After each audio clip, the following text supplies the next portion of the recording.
বন্ধুরা, বহির্বিশ্বের আক্রমণ ঠেকানোর জন্য বর্ডার গার্ড সবার আগে প্রতিরোধ গড়ে তোলে। অর্থাৎ প্রত্যেকটি দেশের বর্ডার গার্ড দেশের সার্বভৌমত্ব রক্ষায় প্রথম ডিফেন্স লাইন হিসেবে কাজ করে। কারণ সীমান্তে কোনো দেশেরই সেনাবাহিনী মোতায়েন করা থাকে না। সীমান্তে যুদ্ধ শুরু হলে সর্বপ্রথম মোকাবেলা করতে হয় বর্ডার গার্ডকেই, তারপর সেখানে সেনাবাহিনী যায়। তাই বলা যায় বর্ডার গার্ড অত্যন্ত একটি গুরুত্বপূর্ণ বাহিনী। আর আজকের ভিডিওতে আমরা জানাবো বাংলাদেশের বর্ডার গার্ড কতটা শক্তিশালী এবং সীমান্তে ভারতীয় বর্ডার গার্ড বিএসএফ ও মিয়ানমার বর্ডার গার্ড কেন বাংলাদেশ বর্ডার গার্ডকে ভয় পায় সে সম্পর্কে বিস্তারিত জানাবো এই ভিডিওতে। তাই ভিডিওটি মনোযোগ সহকারে একদম শেষ পর্যন্ত দেখবেন। তো চলুন চ্যানেলটিকে সাবস্ক্রাইব করে শুরু করা যাক। বন্ধুরা, বর্ডার গার্ড বাংলাদেশ অর্থাৎ বাংলাদেশ সীমান্ত রক্ষক বাংলাদেশের একটি আধা সামরিক বাহিনী। এর কাজ হলো মূলত বাংলাদেশের সীমান্ত রক্ষা করা। এর সদর দপ্তর ঢাকায় পিলখানায় অবস্থিত। বাংলাদেশের স্বাধীনতা অর্জনের পূর্বে এর নাম ছিল ইস্ট পাকিস্তান রাইফেলস ইপিআর। বাংলাদেশের স্বাধীনতা অর্জনের পর 1972 সালে এর নাম হয় বাংলাদেশ রাইফেলস বিডিআর। 2011 সালে এর নাম পুনরায় পরিবর্তন করা হয় এবং 2011 সালে এর নাম রাখা হয় বর্ডার গার্ড বাংলাদেশ বিজিপি। 2016 সালে এই বাহিনীতে সর্বপ্রথম নারী সৈনিক যুক্ত করা হয়। অর্থাৎ বর্তমানে বাংলাদেশ বর্ডার গার্ডের নারী সৈনিকও রয়েছে। যদি বাংলাদেশ বর্ডার গার্ডের ইতিহাস সম্পর্কে বলা যায় তাহলে বাংলাদেশ বর্ডার গার্ড ইতিহাস কিন্তু বেশ পুরানো। 1795 সালে 29শে জুন বর্ডার গার্ড বাংলাদেশে পরিবর্তন হয়েছিল। তখন বাহিনীটির নাম ছিল রামগড় লোকাল ব্যাটালিয়ন। সে সময় সৈন্য সংখ্যা ছিল 448 জন। তাই বলা যায় যে বাংলাদেশ বর্ডার গার্ডের ইতিহাস 230 বছরের পুরানো। সে সময় 1795 সালে 29শে জুন 6 রাউন্ড গোলা, 448 জন সৈন্য, 4টি কামান এবং 2টি অনিয়মিত আশ্রয়ী দল নিয়ে রামগড় লোকাল ব্যাটালিয়ন গঠন করা হয়। এরপর 1861 সালে পূর্ব অঞ্চলের নিয়মিত অনিয়মিত কুলির বাহিনীর 1454 জনের সমন্বয়ে রামগড় লোকাল ব্যাটালিয়নকে পুনর্গঠিত করা হয়, যার নাম রাখা হয় ফ্রন্টিয়ার্স গার্ডস। এর সদর দপ্তর ছিল চট্টগ্রাম। এরপর ইস্ট ইন্ডিয়া কোম্পানি পিলখানার প্রথম ঘাঁটি স্থাপন করে, যেটা বর্তমানেও রয়েছে। এরপর 1947 সালে ব্রিটিশ শাসন থেকে ভারত বিভাগের পর ইস্ট ফ্রন্টিয়ার্স রাইফেলসের নাম পরিবর্তন করে রাখা হয় ইস্ট পাকিস্তান রাইফেলস। এর সংক্ষিপ্ত নামকরণ করা হয় ইপিআর। কলকাতা মেট্রোপলিটন আউট পুলিশের একটি দল এবং একটি বাঙালি ও পশ্চিম পাকিস্তানের 1000 সেনা এই বাহিনীতে যোগ দেয়। দক্ষ নেতৃত্ব ও দিক নির্দেশনার জন্য ইপিআরের সামরিক বাহিনী থেকে সেনা কর্মকর্তাদের নিয়োগ দেওয়া হয়। অর্থাৎ 1947 সালে বাংলাদেশ স্বাধীনের আগ পর্যন্ত 1971 সাল পর্যন্ত এই বাহিনীর নাম রাখা হয় ইপিআর অর্থাৎ ইস্ট পাকিস্তান রাইফেলস। পরবর্তীতে দেশ স্বাধীন হওয়ার পর 1972 সালের 3 মার্চ ইপিআর বাহিনীকে পুনর্গঠন করে এর নাম রাখা হয় বাংলাদেশ রাইফেলস বিডিআর। 1980 সালের 3 মাস থেকে ও বাহিনীর সিকিউরিটি হিসেবে বাহিনীকে জাতীয় পতাকা প্রদান করে। 1997 সালের 16 মার্চ বিডিআর বাহিনীর জন্য 3 রঙের সংমিশ্রণে ছাপা কাপড়ের ইউনিফর্মের পরিবর্তন করা হয় এবং পরবর্তীতে শেখ হাসিনা ক্ষমতার আসলে বাংলাদেশ রাইফেলসের নাম পরিবর্তন করে রাখা হয় বর্ডার গার্ড বাংলাদেশ এবং এখনও পর্যন্ত এই নামটি রয়েছে। বাংলাদেশ স্বাধীন হওয়ার পর থেকে বাংলাদেশ বিজিপিআর এর সাথে এ পর্যন্ত বেশ কয়েকবার ভারত ও মায়ানমার যুদ্ধ হয়েছিল। সেসব যুদ্ধের কিছু ঘটনা আপনাদের সামনে তুলে ধরছি। বন্ধুরা, বাংলাদেশ স্বাধীন হওয়ার পর এ পর্যন্ত ভারতের সাথে আমাদের বেশ কয়েকবার সীমান্ত যুদ্ধ হয়েছে। এর মধ্যে উল্লেখযোগ্য হলো 2001 সালের পাদোয়া যুদ্ধ। 2001 সালে এপ্রিল মাসের 3য় সপ্তাহে বাংলাদেশ রাইফেলস বর্তমান বিজিপি ও ভারতের বর্ডার সিকিউরিটি ফোর্স বিএসএফ এর মধ্যে সংঘর্ষ ঘটে। 2011 সালে 15 এবং 16 এপ্রিল সিলেট সীমান্তে পাদোয়া এবং 19 এপ্রিল পুনরায় পাদোয়া সীমান্তে ভারতীয় বিএসএফ এর সাথে বিডিআর এর সশস্ত্র সংঘর্ষ হয়। সেই যুদ্ধে বাংলাদেশ বিজিপি কিন্তু সচরাচর বিজয় অর্জন করে। 1971 সালের পর থেকে বাংলাদেশের অধ্যাসিত এলাকায় পাদোয়া বিএসএফ নানা অবৈধ কর্মকাণ্ড চালিয়েছে বলে বাংলাদেশ অভিযোগ করে আসছিল। সর্বশেষ বিএসএফ সেখানে অবৈধভাবে রাস্তা নির্মাণের কাজ শুরু করে, অর্থাৎ বাংলাদেশ সীমান্তে পান্তুয়া অঞ্চলে ভারতের বিএসএফ রাস্তা নির্মাণ করেছিল, কিন্তু আন্তর্জাতিক আইন এবং ভারত বাংলাদেশ সীমান্ত চুক্তি অনুযায়ী সেখানে রাস্তা বানানোর আইন পরিপন্থী কাজ। বাংলাদেশ বারবার নিষেধ করলেও ভারতের বর্ডার গার্ড কখনোই তা মানেননি। এমন অবস্থায় বাংলাদেশ বর্ডার গার্ডে সেই সময় যুদ্ধ করা ছাড়া আর কোনো হাতে উপায় ছিল না, তাই তারা পাদা দখল করে নেয় এবং সেখানে বাংলাদেশ বর্ডার গার্ড শক্তিশালী একটা অবস্থান নেয়। ভারতীয় বিএসএফ জানতে পারে যে তারা কখনোই বাংলাদেশ বিজিবির সাথে যুদ্ধে টিকতে পারবে না, তাই তারা সেখান থেকে ভয়ে পালিয়ে যায় সেই এলাকা থেকে 800 কিলোমিটার দূরে। 2001 সালে 18 এপ্রিল কুড়িগ্রামের রোমারিতে ভারত ও বাংলাদেশের মধ্যে আবারও যুদ্ধ ঘটে। এই যুদ্ধটি বরাবরের যুদ্ধ নামে পরিচিত।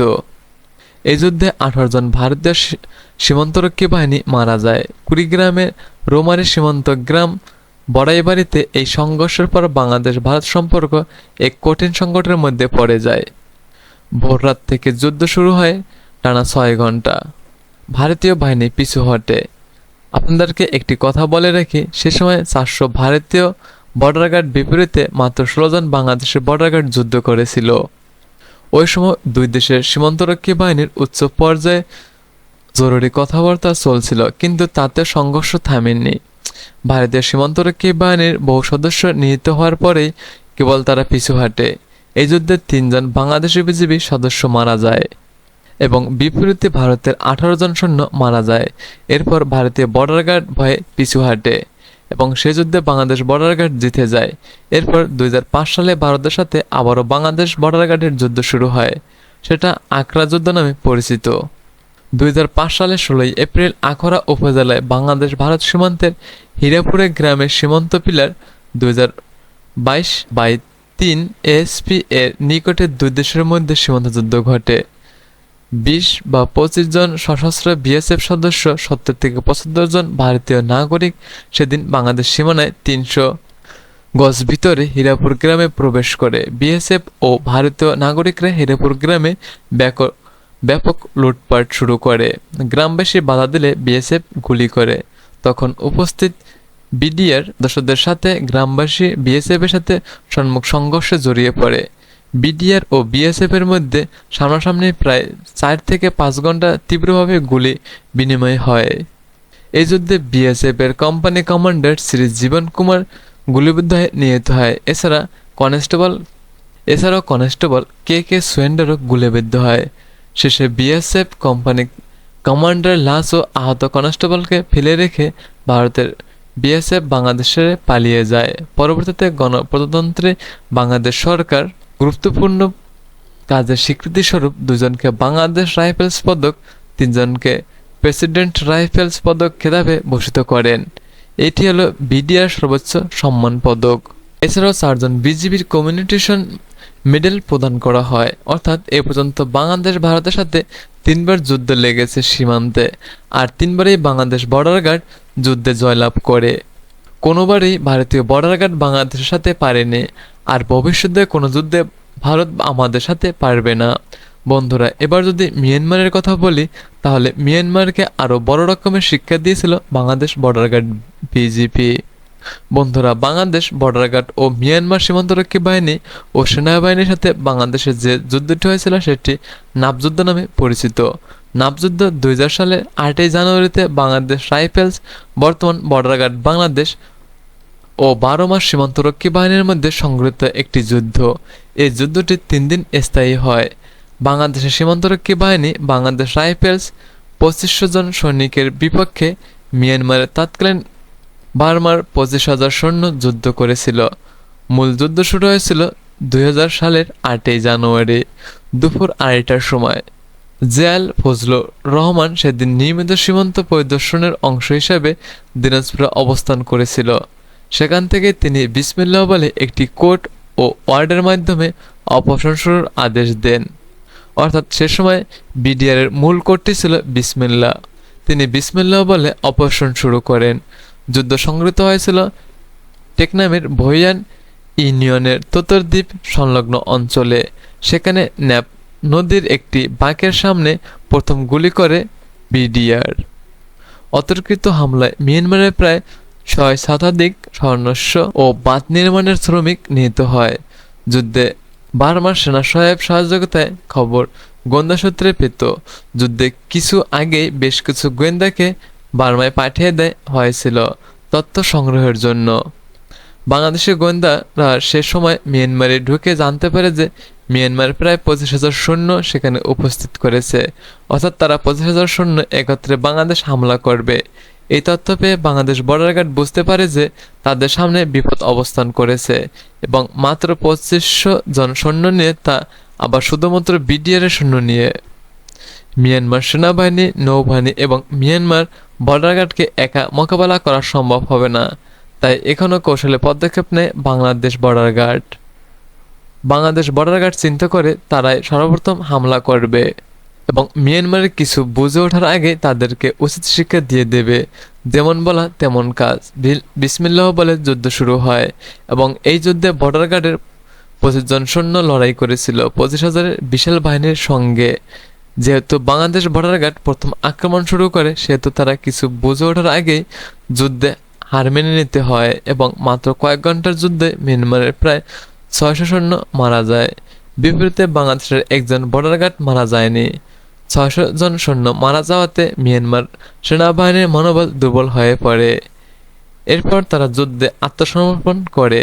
কিন্তু মজার বিষয়টা হলো, সে সময় কিন্তু বাংলাদেশ নৌবাহিনীর এবং সেনাবাহিনীর ভর তখনও যুদ্ধক্ষেত্রে পৌঁছায়নি। বাংলাদেশ সেনাবাহিনী পৌঁছানোর আগেই বাংলাদেশ বর্ডার গার্ডটি যুদ্ধে জয়লাভ করে ফেলে এবং বাংলাদেশের এই বিশাল জয়ের পরে মিয়ানমার ভুল করে আর কখনো এই নাফ নদীর দিকে তাকায়নি এবং বাংলাদেশের সাথে যুদ্ধে জড়ানোর মতো কোনো রকম পদক্ষেপও নেয়নি। অর্থাৎ এই পর্যন্ত ভারত ও মিয়ানমারের সাথে যতবার আমাদের সীমান্ত যুদ্ধ হয়েছে, প্রত্যেকবারই বাংলাদেশ বর্ডার গার্ড জয়লাভ করেছে। বন্ধুরা, এবার আমরা জানাবো বাংলাদেশ বর্ডার গার্ড কি কি অস্ত্রশস্ত্র ব্যবহার করে এবং সেই সম্পর্কে। বন্ধুরা, বাংলাদেশ বর্ডার গার্ডের প্রধান অস্ত্র হলো assault rifles. Bangladesh border guard মূলত 2 ধরনের অ্যাসল্ট রাইফেলস ব্যবহার করে। একটি হলো BD-8 অ্যাসল্ট রাইফেলস, যেটি কিন্তু বাংলাদেশ নিজেরাই তৈরি করে থাকে, আর আরেকটি হলো টাইপ 56 অ্যাসল্ট রাইফেলস, যেটা কিন্তু বাংলাদেশ নিজেরাই তৈরি করে থাকে।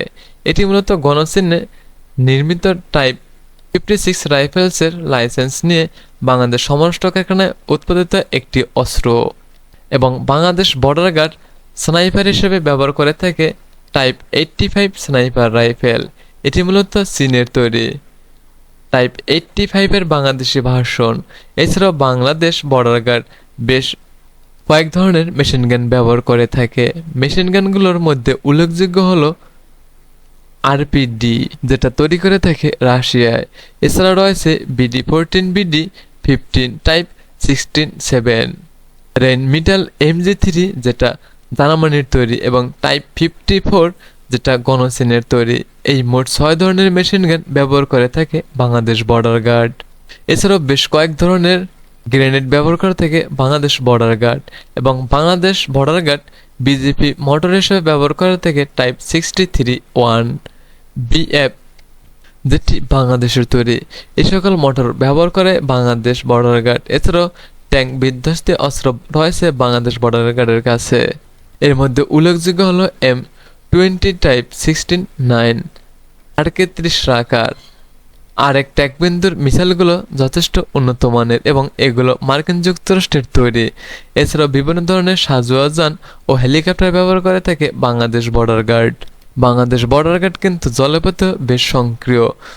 জলযান হিসেবে বাংলাদেশ বর্ডার গার্ডে রয়েছে বিজিবি হাউজলাল, যেটা উপকূলীয় অঞ্চলের পেট্রোল ভাসেল। এছাড়া রয়েছে সিলভার কাপ 40টি, হাই স্পিড সেক্টর ভেসেল 4টি, হাই স্পিড পেট্রোল ভেসেলস 50টি, হাই স্পিড পেট্রোল বোট 50টি, হাই স্পিড পেট্রোল বোট 250টি ভাসমান। সীমান্ত পারে 2টি এবং পেট্রোল ভেসেলস রয়েছে আরও 300টি। তাই বলা যায় যে জলপথেও যথেষ্ট শক্তিশালী বাংলাদেশ বর্ডার গার্ড। তবে বাংলাদেশ বর্ডার গার্ডে আর কাছে কোনো রকম ম্যানপ্যাথ এয়ার ডিফেন্স সিস্টেম নেই, যেটা আমাদের জন্য খুব লজ্জাজনক। অর্থাৎ শত্রুপক্ষ যেমন ভারত বা মিয়ানমার যদি তাদের হেলিকপ্টার বা যুদ্ধবিমান নিয়ে বাংলাদেশ ঢোকার চেষ্টা করে, তাহলে তাদেরকে বাধা দেওয়ার মতো কোনো অস্ত্র কিন্তু বাংলাদেশ বর্ডার গার্ডের কাছে নেই। তাই যত দ্রুত সম্ভব বাংলাদেশ বর্ডার গার্ডের হাতে ম্যান পাওয়ারে এয়ার ডিফেন্সটা দিতে হবে। তাহলে আমরা উভয় পথে শত্রুপক্ষকে ঠেকানোর সক্ষমতা অর্জন করব। বন্ধুরা, আপনারা হয়তো জানেন যে বাংলাদেশের বর্ডার গার্ড এলাকা প্রায় 4095 কিলোমিটার, যেটা পৃথিবীর মধ্যে অন্যতম বৃহত্তম একটি বর্ডার। আর এর বর্ডারের নিরাপত্তার জন্য বাংলাদেশের দরকার পর্যাপ্ত পরিমাণ বর্ডার গার্ড সদস্য। বর্তমানে বাংলাদেশের বর্ডার গার্ডের সংখ্যা প্রায় 80,000, তবে এর সংখ্যা আরও বাড়াতে হবে। কমপক্ষে 1.5 লক্ষ করলে ভালো হয়। তো বন্ধুরা, বাংলাদেশ বর্ডার গার্ড সম্পর্কে বিস্তারিত তথ্য জানতে পেরে আপনার কেমন লাগলো তা অবশ্যই কমেন্ট করে জানাবেন। এরকম ভিডিও তৈরি করতে আমার যথেষ্ট কষ্ট হয় এবং দীর্ঘদিন রিসার্চ করতে হয়, তাই ভিডিওটি ভালো লাগলে অবশ্যই একটি লাইক দেবেন এবং সাবস্ক্রাইব করে আমাদের পাশেই থাকবেন। আমাদের এই ভিডিওটি শেয়ার করে সবাইকে দেখার সুযোগ করে দেবেন। তো আজকে এই পর্যন্তই, দেখা হচ্ছে পরবর্তী ভিডিওতে।